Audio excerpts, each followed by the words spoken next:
Guys! Today in my life, itong dakilang tambay. So for today's video guys, samahan nyo po muna kami mag-family dinner po sa isang Japanese restaurant sa Teppanyaki Restaurant na located naman po sa Alfonso. So tara, let's go! So nagpe-prepare na po kami, paalis na po kami ng bahay and kami po ay aalis na at picture-picture muna sila bago kami umalis. So tara, go, go, go!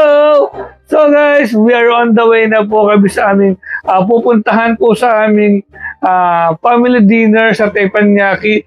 Medyo malayo din po yung location nun kasi guys. Ano yun, sa Alfonso pa yun. Eh kami ay sa Olivares kami. Olivares Tagaytay kami. So tara! Meanwhile, So guys, we are now here at Teppanyaki Restaurants located at Alfonso, Cavite. Guys, ang ganda po talaga ng restaurant na to. Tingnan na naman guys kung gaano siya kasosyal. Pag-aangas. So tara guys, check po natin sa loob guys. And papasok na po ako ng restaurant guys. Super duper ganda po talaga. And ito po yung kanilang entrance. Very, very nice. Lakas baka pang mayaman guys, napakayayamanin po talaga ng kanilang restaurant. Super duper nice, as in tingnan nyo naman guys yung kanyang interior guys. Then ang babait po ng kanilang mga staff, so diba super nice po talaga. And lakas baka Japanese po talaga, as in literal po talaga na Japanese restaurants to guys. This is the Teppanyaki Restaurants. And guys, check po natin yung kanilang mga menu guys. And medyo pricey lang po talaga siya. Ito po yung kanilang mga presyo guys. So diba, of course guys, restaurant po kasi ito. And Teppanyaki Restaurant, ang pinakamahal po nila dito is yung kanilang steak. And masarap naman po yung kanilang steak guys. Then meron silang tempura, ramen, different types of ramen po, di ba? Pwede na rin po ito. Kaya nga lang guys, medyo malayo lang po talaga to sa aming locations guys. Kasi taga-Tagaytay po kami. Ito po kasi Alfonso na po ito. meanwhile, So guys, tingnan nyo naman guys, meron pa kasi silang presentation. So, hinahanda po nila yung aming steak guys habang kami ay nakatingin po o nanonood po pa habang niluluto nila yung aming steak. O diba, tingnan nyo naman guys, napakaangas. meanwhile, So guys, nagpe-present na po sila ng aming foods guys dito po sa kanilang restaurant. O tingnan nyo naman guys. So guys, panoorin po natin yung kanilang presentation. Power. Maganda. Because garlic is good for your heart, right? Oh, it is? Right for your breath tonight. Are you garlic? Yeah. Okay. White garlic. Because of the garlic rice without garlic, it's just fine. Right? Bigas ba yan? Oh, lalaman natin tayo more garlic. For you. Then our vegetables. Ay, wow! Vegetable! Yeah. No, even eat vegetables. In short, yang Taura. Wow! Char! That's char. Wow.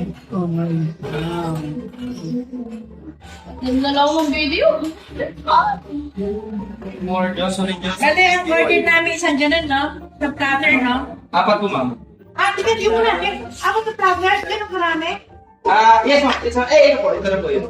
Bali, apat na order na po. So guys, ito na po yung aming fried rice guys na niluluto po ng chef guys sa aming harapan guys. So diba, napaka-social po talaga kasi ang alam po guys sa mga high-end restaurant lang po talaga may mga ganon, yung mga open kitchen po na sa harapan mo mismo lulutuin yung pagkain, o di ba?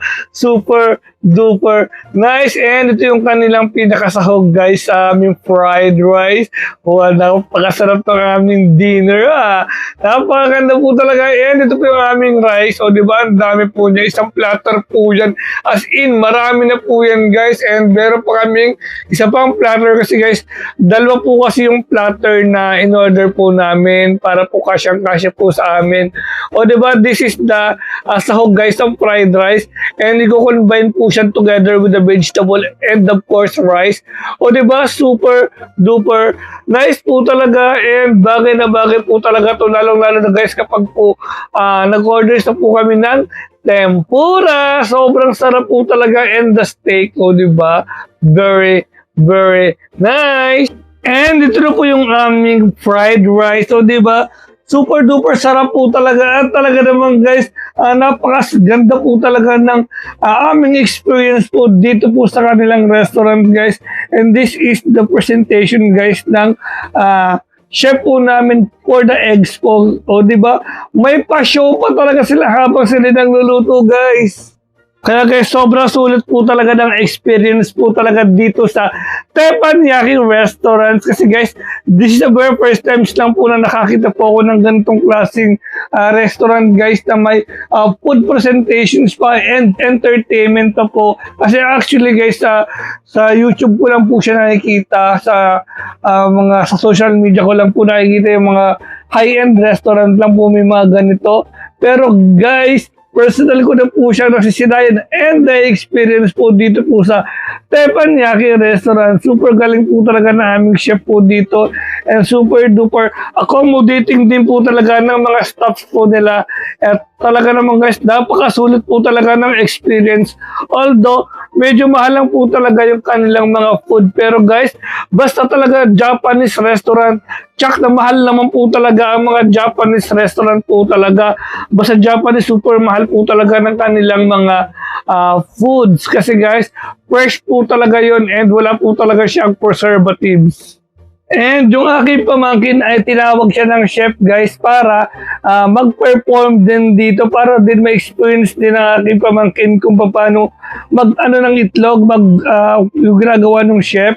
O di ba kasi ang hirap yan guys ha. Sobrang hirap po talaga ng ginagawa ng chef. Super duper. Dapat bihasa ka talaga sa mga ganyan. Pero gusto yata ma-experience ng aking pamangkin na si Zoe, yung ginagawa po ng chef. So tinuturuan po siya ng chef kung paano gagawin niya. And ito po yung kanyang ginagawa guys. So di ba? Pero guys, kahit ako guys, parang hindi ko yata kaya itong ganito. Super duper hirap po talaga ng ganitong presentation kasi dapat talaga ikaw ay bihasang-bihasa sa mga ganyan. Dapat kayo nag-aral ng culinary arts. So, turn na po na aking pamangkin na si Zoe po.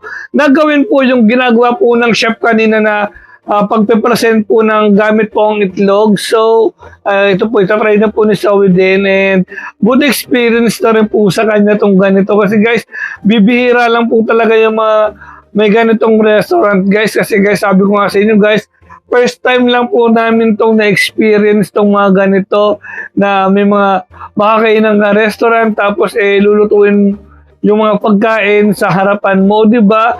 Super duper nice. Then meron pa silang pa-presentation. Then yung aking pamangkin na si Zoe, siya naman po yung nag-try. So, yung po, tinatry na po ni Zoe po kung paano po yung gagawin niya.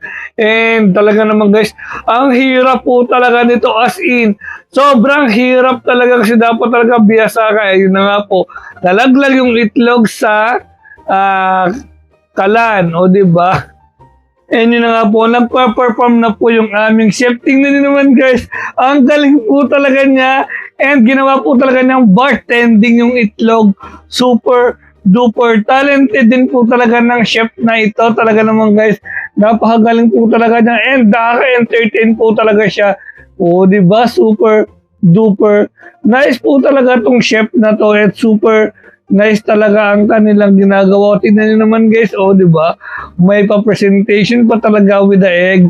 Guys, ang hirap niyan guys. Talaga naman guys, super effort po talaga yung chef po ng pagluluto pa lang guys ng aming food. And doon pa lang sa presentation na pinapakita niya, talaga naman guys, sobrang effort po talaga. And this is so really nice restaurant po talaga and sarap po talagang bumalik po dito po sa Teppanyaki Restaurant. Super dami din po talaga nilang may offer guys sa pagkain. And guys, tapos na pong lutuin yung aming fried rice ng aming chef guys dito po sa Teppanyaki Restaurant. And malapit na po niya i-serve tong aming fried rice. So diba, super duper aliw po talaga ang mga presentations po na ginawa po ng aming chef po dito po sa Teppanyaki Restaurant. Super duper nice experience po talaga.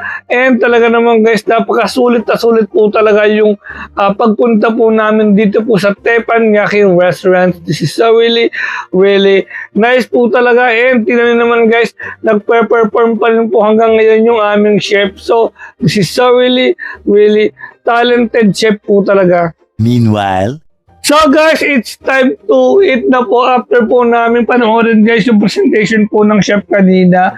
And ito po yung mga in-order po namin. Bali guys, unang batch pa lang po itong in-orders namin. Mamaya darating po yung iba. meanwhile, So guys, dumating na po yung aming mga in-orders guys. Guys, ang dami po talaga. Mayroong steaks, may karage, may tempura, may mga sushi.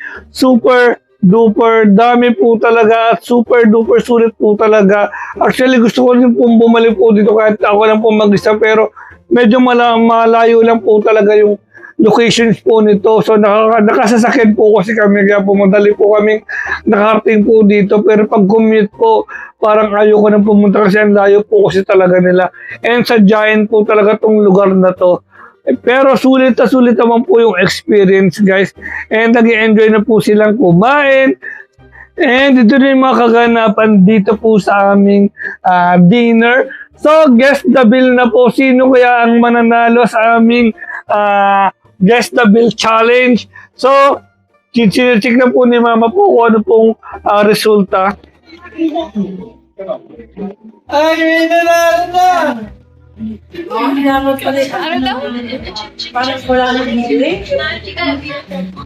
Manghili na! Ano? Ano siya nakita? Ano Ito, atin nyo, 8K. Ating K, 8.6. Kayo kayo, 9.3. Kuyan J, 8.5. Zoe, 8.9. Hindi ko yung 11.3. Kati, 9.4. Ika Grace, 8.7. Awi, 100. Ano?